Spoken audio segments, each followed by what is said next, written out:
जय हिंद साथियों, मैं परवीन फौजी आप सबका ईगल इंडिया चैनल पर स्वागत करता हूं। दोस्तों, दिल्ली जंतर मंतर से पूर्व सैनिकों का जेसीओज, एनसीओज और जवानों का आंदोलन चल रहा है। दोस्तों, आप लोग को सबको पता है, शुरू शुरू में ठीक था, बाद में इसमें अलग अलग फाड़ हो गई और सब अपना अलग अलग काम शुरू, कई ग्रुप बन के अलग अलग काम शुरू कर दिया। मांग सबकी एक है, लेकिन फिर भी इसमें कोशिश हो रही है कि एक दूसरे की टांग को खींचना। अब पता नहीं कौन सही है कौन गलत है, ये आप लोग सब जानते हो, लेकिन ये चीज़ गलत है दोस्तों, ऐसा नहीं होना चाहिए। और सबको एक साथ मिलकर इस आंदोलन को ऊपर लेकर चलना चाहिए और सरकार से अपनी बातें मनवानी चाहिए। एक व्हाट्सएप ग्रुप है पूर्व सैनिक संगठन गाजियाबाद के नाम से, उसके ऊपर कुछ आपस में मैसेज चल रहे हैं और सवाल जवाब चल रहे हैं। दोस्तों, एक हमारे सुखबीर सिंह साहब हैं जो हमारे साथ ही हैं, पहले भी हमारे साथ ही थे। उन्होंने कुछ सवाल उठाए हैं जिनका अशोक कुमार तालियान जी ने जवाब दिया है और इनके आपस में सवाल जवाब जो है व्हाट्सएप ग्रुप के ऊपर चल रहे हैं। लेकिन अब इसको विराम देने के लिए गोपाल कृष्ण साहब बीच में आ गए हैं दोस्तों। और जो सुखबीर सिंह साहब ने पूछा है कि जो पर्ची कटी है और पैसा इकट्ठा हुआ है जंतर मंतर से, वो 80 लाख रुपया कहाँ गया। दोस्तों, ये मैसेज आपकी स्क्रीन के ऊपर दिखाई दे रहा है, ये एक व्हाट्सएप मैसेज है जो सुखबीर सिंह साहब की तरफ से आया है। इसको आप वीडियो को पॉज करके और इसको पढ़ सकते हो आराम से, तसल्ली से। तो इसका गोपाल कृष्ण साहब ने जवाब दिया है।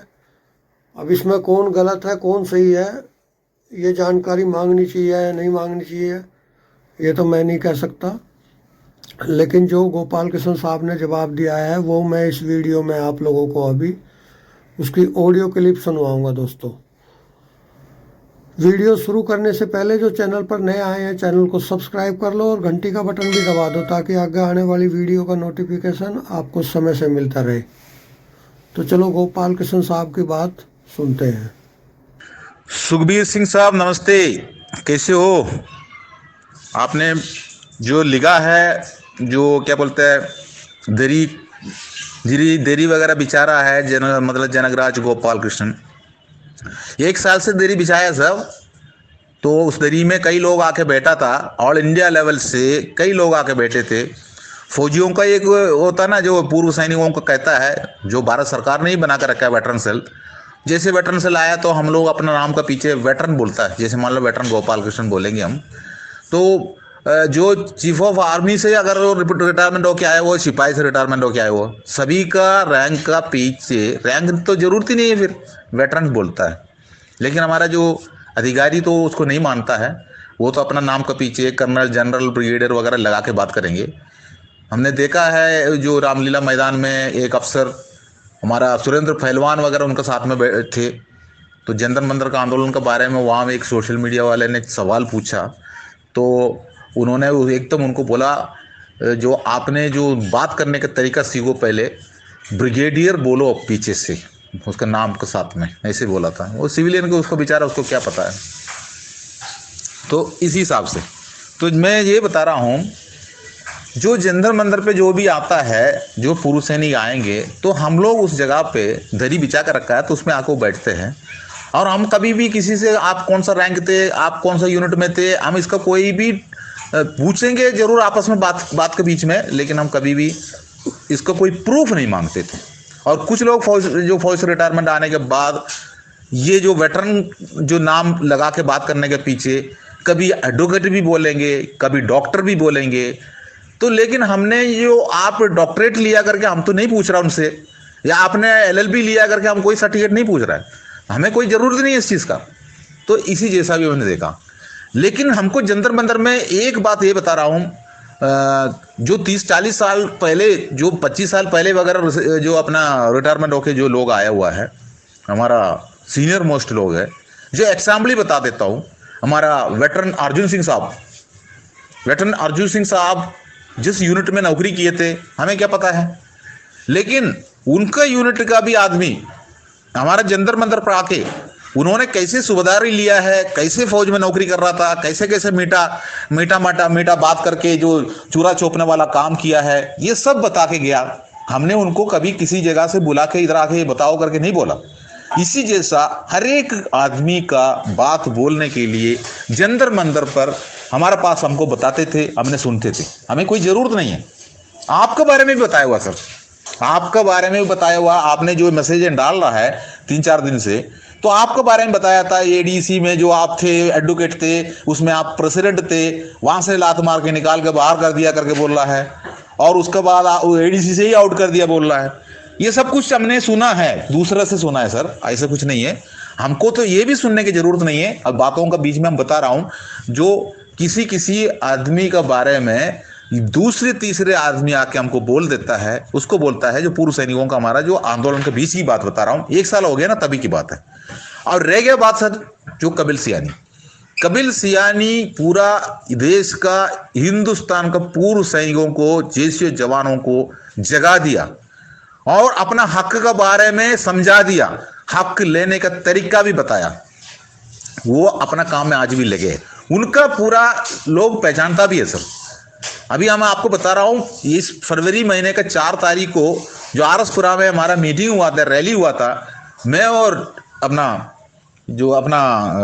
कपिल और मैं जो अपना नलिन तलवार सभी मिलके हम लोग रेलवे स्टेशन आया। जो सब कुछ होने के बाद जैसे रेलवे स्टेशन पे आ गया, तो हम लोग ने वहां बैठा था उस टाइम पर, जो छुट्टी जाने वाला जो फौजियों ने कपिल सियानी को तो घेर लिया चारों तरफ से, उनका साथ में सेल्फी लेने के लिए, उनका साथ में फोटो लेने के लिए, उनसे बात करने के लिए। जो कि आपको पता है जम्मू कश्मीर में जो फील्ड एरिया में जो रहता है, जो बॉर्डर एरिया में रहता है, वहां पर मोबाइल फोन भी यूज नहीं कर पा रहा है, वहां नेट नहीं मिलता है, टच फोन इस्तेमाल करने का आदेश ही नहीं है। लेकिन उनको कभी कभी मौका मिलता है, वो कभी कभी का मौका में, हम तो 24 घंटे उसको हाथ में पकड़ के बैठा हुआ है, वो कभी कभी का मौका में उसको पहचान के वो बोलता है आप हमारे लिए लड़ रहे हैं सर, आप हमारा जो सब कुछ है सब कुछ बोल के उनके साथ में बात कर रहा है। समझ रहे हैं सर? अगर सुखबीर सर आप जाके खड़े हो जाएंगे, अगर अर्जुन साहब जाके खड़े हो जाएंगे, और भी इसी के अंदर 36 आदमी की एक टीम है, 36 आदमी की एक टीम है, जंतर मंतर में आके सोशल मीडिया का सामने भाम भाम भोगते रहा। 1 साल से हमने देखा, जितना भी लोग जो दूर में बैठ के अभी भोगता है ना, जंतर मंतर का आंदोलन को लेके जो बातें करता है ना, सब जंतर मंतर पर आके गया हुआ टीम है, 36 आदमी की टीम। ठीक है, अब आप बताओ, ये जो टीम जो जम्मू का रेलवे स्टेशन पर क्या किसी जगह पर जाके खड़ा हो जाएंगे, जो पूर्व सैनिक हो या नहीं तो सैनिक हो, जो कपिल वगैरह के साथ में जाके बात किया हुआ, जैसा आप लोगों को पहचानेंगे क्या? हो सकता है ये आंदोलन समाप्त होने के बाद हम लोग ने एक किताब लिखेंगे, जंतर मंतर का आंदोलन का किताब तैयार कर रहे हैं हम, विद प्रूफ के साथ में हम तैयार करेंगे। तो 36 आदमी के नाम हमारे पास है जो शाम को आंदोलन करने वाला है। सर, आंदोलन जंतर मंतर पे होता है, वो मेरठ में या और कोई दूसरे जगह पर या हवन पूजा से नहीं होता है। बेवकूफ तो फौजियों को बना सकता है सर, जो कि आंदोलन करने वाला जगह जंतर मंतर है। हमने खुद ही देखा उस जगह पर चीफ मिनिस्टर वगैरह आके वहां पर आंदोलन करके गया। Chief minister, active chief minister, जो केरल का चीफ मिनिस्टर, दिल्ली का, पंजाब का और पूर्व चीफ मिनिस्टर JNK का, एक ही मंच के अंदर कई मिनिस्टर उसके अंदर और भी उसके अंदर 3-4 मिनिस्टर और भी थे। ये सब मिलके वहां पर मंच बना के, जंतर मंतर पे मंच बना के, वहां पर जो विरोध प्रदर्शन करने वाला बात जो भी हो वो करके गया। एक चीफ मिनिस्टर, एक प्राइम मिनिस्टर का साथ में बात करने का कितना नजदीक का तरीका होते हुए भी उन्होंने अपना मांग करने के लिए जंतर मंतर पे आया। लेकिन पूर्व सैनिकों को बेवकूफ बनाकर तुम लोग दूर दूर में बैठ के कुछ ना कुछ बातें करते रहता है। फिर जो दूसरी बात है सर, रह गया बात जो 80 लाख रुपए का, 80 करोड़ रुपए का कुछ बात आप बता रहा है सर। जंतर मंतर पर वही दरी पे बैठ के ही जो पर्ची कट रहा था, तो 80 लाख रुपए रखने वाला जो जगह भी कोई जगह होगा, क्योंकि 80 लाख रुपए बाई कैश जो जाट फौजी धर्मशाला में रखे थे। आप जाट फौजी धर्मशाला का जो वीडियो आपने देखा ना, उसी के ऊपर आपका जो कमेंट्स आए थे, आपने देखा ना वो वीडियो, जो उस कमरा देखा ना, उसी के अंदर 80 लाख रुपया, 80 करोड़ रुपया उसी के अंदर ही रखे थे। आपको पता होना चाहिए। देखो सर, बेवकूफ तो आप बना सकते हो फौजियों को, वो तो वकील बन के भी बना सकते हो, डॉक्टरेट लेके भी बना सकते हो, फौज का रैंक दिखा के भी बना सकते हो। कोई आपके पास प्रूफ ले देखने के लिए नहीं आया, ना कोई आता है। लेकिन नेगेटिव बातें निकल के आता है तो उनके बारे में बोलने के लिए कोई ना कोई इधर आ जाता है। उसी के बारे में किसी ना किसी जगह से फोन करके बोलेंगे वो फलाना जगह पर थे, फलाना जगह से हटा दिया, फलाना जगह से निकाल दिया, ये सब बातें आता है। हम पूछ के नहीं जाता है। फिर दूसरी बात है, जंतर मंतर का आंदोलन पे कई अफसर भी आए थे जंतर मंतर में बातचीत करने के लिए। एक ही बन के जाना है, इकट्ठा बन के जाना है, यही बोलने के लिए हमारे पास कई अफसर आए थे। उनको बाहर का रास्ता दिखाया हुआ पार्टी सबका सैनिक संघर्ष कमेटी है, तो वो तो हमेशा दुश्मनी रहेंगे। वो लोग पूरा आप लोगों को दोस्त रहेंगे, हम जानता हूं। फौज के अंदर एडी पंजाब में नौकरी करने वाला एक यूनिट के अंदर कुछ लोग होता है, बाकी सब जो कुछ लोग चमचगिरी करके भी नौकरी करता है। उस चमचगिरी करके नौकरी करने वाला के पास कोई भी नॉलेज नहीं होता सर। उसको अपना हक कैसे मिला उनको पता नहीं, उनका अपना पे टेबल के बारे में पता नहीं, उनका अपना राशन के बारे में पता नहीं। लेकिन वो नौकरी किया, वहां पर ऐसे लोगों को सहारा तो जरूर मिला होगा। लेकिन पूर्व सैनिक बन के जो बाहर आ गया ना, तो वेटरन बन के जो बाहर निकल गया, यहां पर कोई सहारा नहीं मिलेंगे किसी का। यहां आंदोलन चल रहा है, अगर हिम्मत वाला है तो आंदोलन का साथ देता है, अगर जिसका पास हिम्मत नहीं है वो तो किसी जगह पर बैठ के प्रचार करेंगे, उल्टा सीधा अपना ही प्रचार करते रहेंगे। लेकिन आंदोलन का जगह पर राजनीति पार्टी भी इस जगह पर हमें ढूंढ के आए थे। ये अफसर अपना बंगला से हमारे जो जंतर मंतर का टीम को ढूंढ के आया था, कभी भी उनका बंगला ढूंढ के जंतर मंतर का टीम नहीं गया।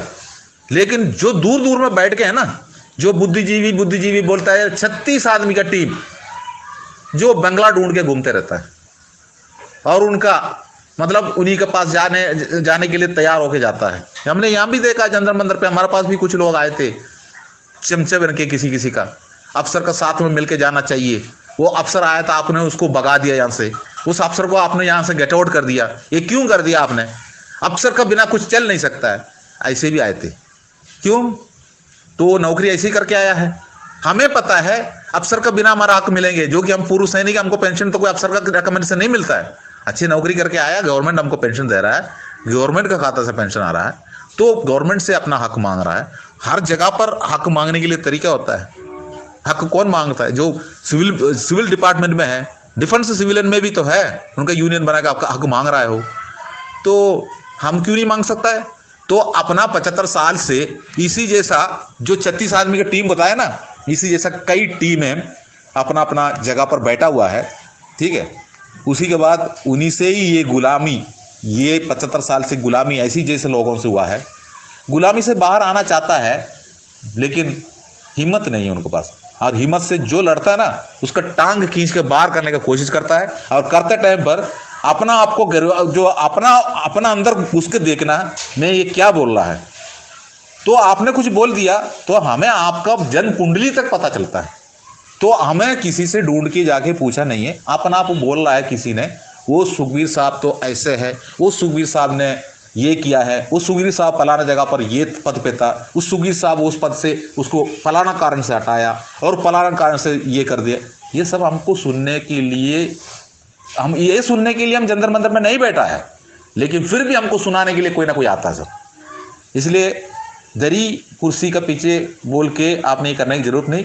और उस जगह पर जो चंदा काटने वाला बात जो है, पर्ची काटने वाला बात, वो भी हम ही नहीं काटा है, सारा पर्ची में मेरा दस्तखत है। हमें पता है कितना करोड़ मिला है और वो करोड़ को हमने कहाँ रखा है पता है। अगर आपको उसके बारे में कुछ जानना चाहता है तो आपका घर पे लेकर आके ऑडिट नहीं कराएंगे हम। आपका उसके बारे में जानकारी लेना है तो आप सबका सैनिक संघर्ष कमेटी का कैशियर के पास आके वहां से पता करिए।